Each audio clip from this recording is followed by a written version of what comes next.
Alat penangkap siaran TV digital atau set-top box untuk warga kurang mampu sudah mulai dibagikan ke sejumlah daerah di Indonesia. Namun untuk Kota Pariaman hingga menjelang akhir bulan Maret ini belum ada tanda-tanda untuk dibagikan. Masyarakat setempat berharap pembagian set-top box gratis berjalan lancar dan tepat sasaran.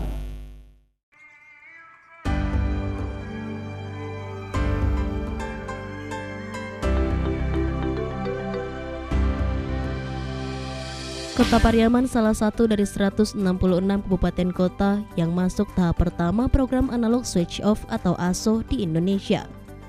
Dengan adanya ASO tersebut, seluruh TV analog di daerah tersebut diimigrasikan ke TV digital tepat tanggal 30 April nanti. Untuk membantu masyarakat kurang mampu, maka pemerintah melalui Kementerian Kominfo RI akan memberikan alat penangkap siaran digital atau set-top box secara gratis.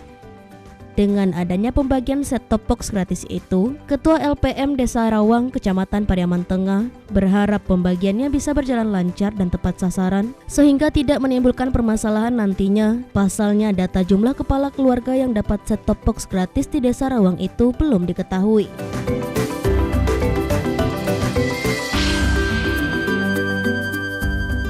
Sebetulnya bagus sekali, Pak.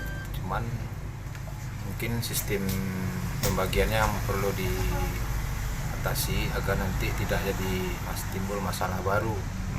Karena masyarakat yang namanya gratis kan pasti berebut, pasti ingin memiliki semua. Jadi untuk mengantisipasi dari adanya kesalahan nanti, jadi diharapkan nanti sistem pembagiannya diatur sebaik mungkin.